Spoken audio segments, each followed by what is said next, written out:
Yo, this is the same kid. Oh my gosh. Oh my gosh. Hey YouTube, welcome back to the channel. Today, I want to take you guys through two cases that started with a warning from police but ended in absolute tragedy. For those of you who are new here, my name is Blue, and I'm a Florida police officer with 10 years of experience. I'd like to use that experience to give you an insight into the job of policing in America, while we go over the details of these tragic cases together. If you like true crime and police content, consider subscribing. I post at least once a week. And as always, these are just my opinions based on my own experiences in the field, and not the opinions of any department or organization. Now with all that said, let's get into today's first case. The date is August 4th, 2021. 24-year-old Luis Fernando Ceballos is taking out 27-year-old Alexis Rodriguez on a date. Like most men, Luis is attempting to impress his date. Men tend to not think clearly when trying to impress women they're attracted to. Luis was driving a Kia Stinger, a pretty quick car that gets from 0 to 60 miles per hour in under 6 seconds. Not a race car by any means, but every car goes fast enough to be dangerous if it's driven improperly. Luis decided to show Alexis what his car could do, and after speeding around for a bit, Luis is pulled over by Officer John Nunez of the North Bergen Police Department. Officer Nunez tells Luis that he stopped him for driving over 100 miles per hour and nearly hitting his car. A bystander yells to Officer Nunez during the stop that the car was driving very fast and almost hit several people, including herself. Let's take a look at the body camera footage ourselves. As a note, this traffic stop happens around 1:49 a.m. Cigar 2, I'm at the corner.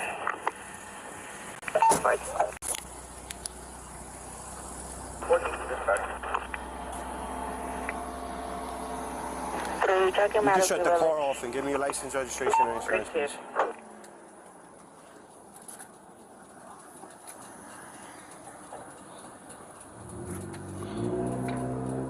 Thanks, put me on 183.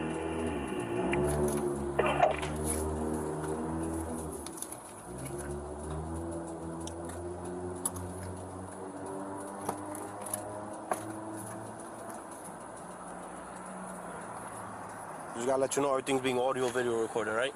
Yeah. Reason for this? The thing is, the car is new, so I don't really have a registration. You have the temporary one that they give you with the template. Yeah, and So that's your registration, right? Yeah. The reason for the yours.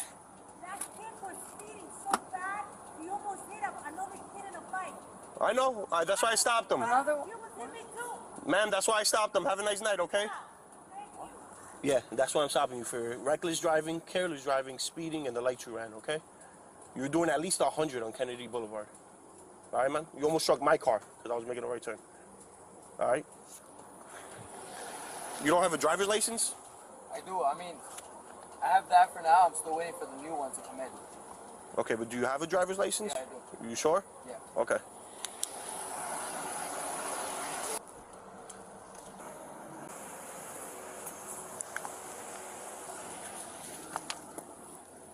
All right, man. Here's your documents. Thank you. I'm sorry, we're on a first date, me and him. That's fine, but Sorry. almost killing each other is No, not the 'cause way we're to trying stunt rush on a back first to date. this apartment because it just got really carried away. I'm sorry. I know. It's And my fault. It's really my fault. I swear. it's not your fault because if No, he gets it into an is. accident, it's his fault. No, it's my fault. Listen, 'Cause I was you're getting 3 really tickets. I could have gave you a excited. lot more, okay? You're not even supposed to be driving at this time because you have a provisional license. Oh my God. So it's you're my getting fault. reckless. I didn't give you speeding. I'm giving you that break, all right? It's my fault. You got reckless, the traffic light that you ran, and for driving after hours. All right, man? Thank you. Get home safe. appreciate you. Thank you.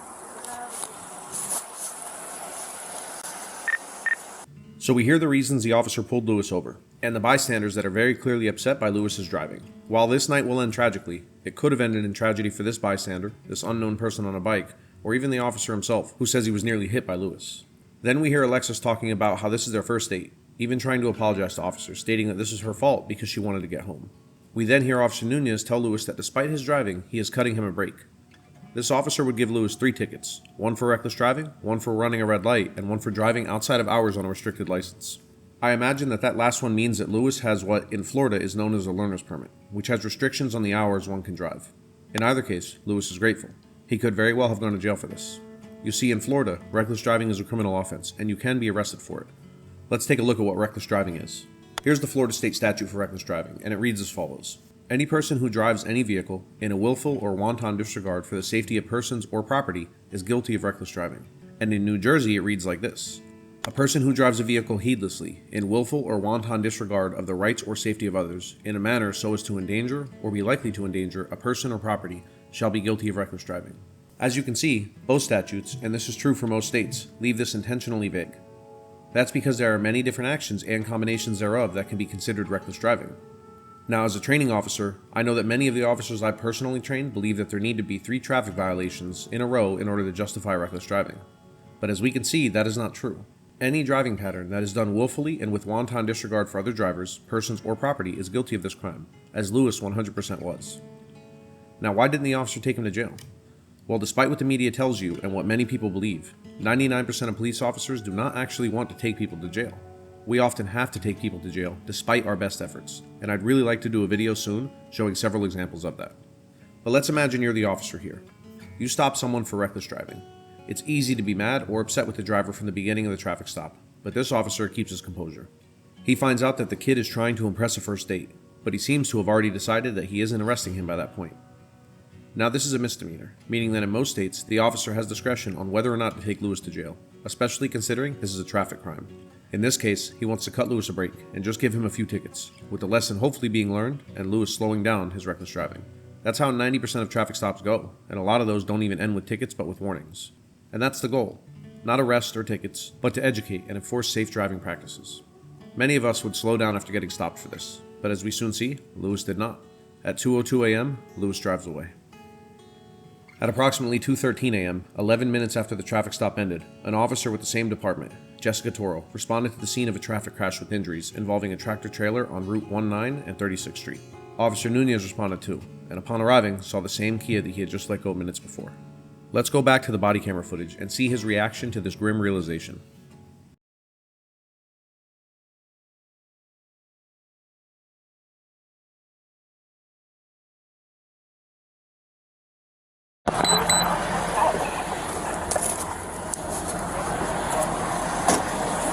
Yes, I was.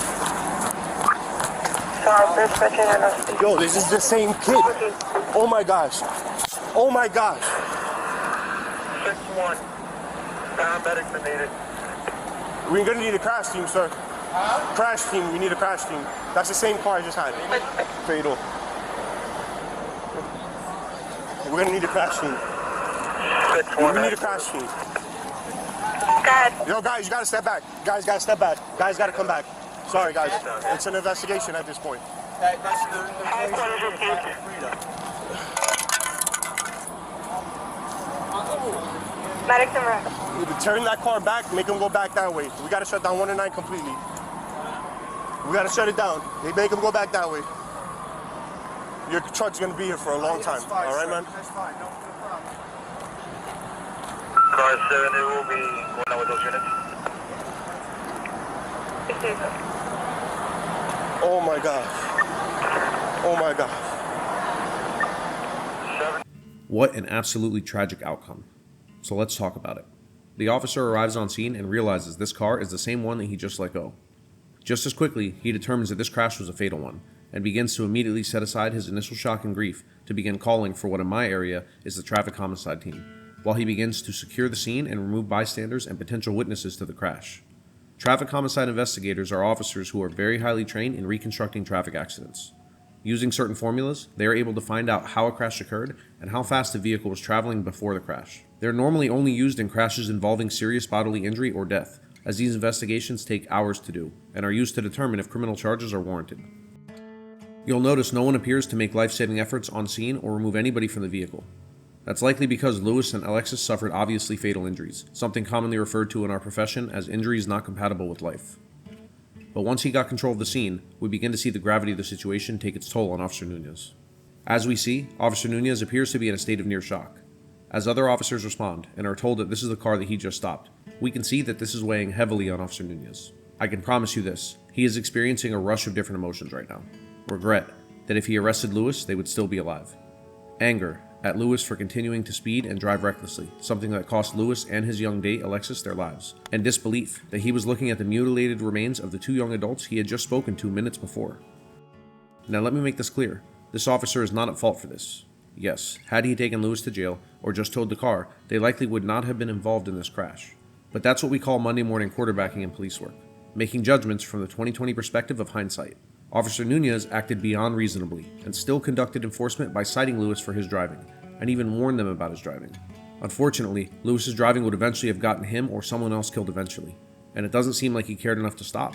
This is one of those calls that would stay with an officer forever, seeing the trauma to the bodies of Lewis and Alexis. And yet, for Officer Nunez, it's even more so true that he will remember this night, both these interactions and this scene forever. One minute, he's giving a warning to two young, happy adults who were just out on a first date. The next, he is working the scene of their crash, with their mangled bodies just feet away from him. Eventually, the traffic homicide investigation would reveal that the Kia was traveling 124 miles per hour, 5 seconds prior to impact with the semi-truck trailer. At the exact moment of impact, the Kia had managed to slow down to 68 miles per hour, which, while impressive, is still terribly fast. Imagine how fast 68 miles per hour really is, and now imagine that you're going that speed while hitting a semi-truck. In light of that, it's very easy to understand how this crash was instantly fatal. 2 young lives were cut short because of reckless driving, an absolutely tragic outcome. But that isn't the end of our video today. Now we'll move into the second portion, where an officer actually does have some responsibility for this outcome. This case takes place on April 29th, 2022 in Ohio. On this night, 27-year-old Nicholas Monacan was driving while extremely intoxicated. Now, while there is body camera footage of this interaction, I was not able to find it, and as such, I'm going to be going off what has been widely reported. An officer with the Walton Hills Police Department witnessed Nicholas swerve around slower traffic at a high speed and nearly lose control of his car. The officer followed Nicholas to a gas station and questioned him about his driving. After failing to notice Nicholas' sign of impairment or the beer in his car, the officer let him go with just a warning to slow down. Allegedly, the officer even fist bumped him before letting him drive off. This is important because it means that at least at one point they were close enough that the officer would likely have smelled alcohol on him. But for whatever reason, he simply let him go that night. And just a short while later, tragedy struck. Nicholas would slam into the back of a motorcycle being driven by 29-year-old Ryan Tukolsky, which also carried his 40-year-old passenger, Sarah Tartaglio. Sarah was a mother of 5, and both Ryan and Sarah were talking about getting married. Instead, on this night, they were flung from their motorcycle when Nicholas crashed into them, slamming into the roadway. And then they were left. Nicholas just drove away, leaving them there on the road, in the words of one of their family members, like roadkill. But fortunately, witnesses saw the crash and followed Nicholas home, where he left his car in a ditch and stumbled inside. Later on that day, he would be arrested, and eventually, Nicholas would be convicted and sentenced to 15 years in prison. And while Nicholas and Nicholas alone is responsible for this crash and those deaths, we have to ask, why didn't the officer do his job? Why didn't he arrest them? I can think of a few reasons I'd like to go over. One possible explanation is that he was simply a bad or a lazy cop. He may have just felt like not arresting Nicholas that night. Another possible explanation, and one that I would need to see the body cam footage to better understand, is that he may not have picked up that Nicholas was under the influence.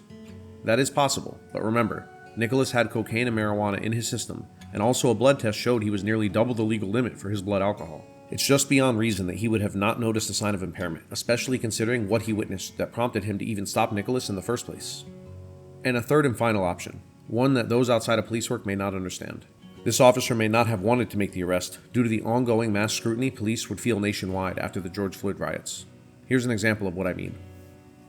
In June 12th of 2020, police responded to a Wendy's in Atlanta for a complaint of a man sleeping in his car in the drive-thru. Police encountered Rayshard Brooks, who was displaying initial signs of intoxication. Based on this, police began a DUI investigation, including roadside sobriety exercises. Eventually, Rayshard was informed that he was being arrested for DUI.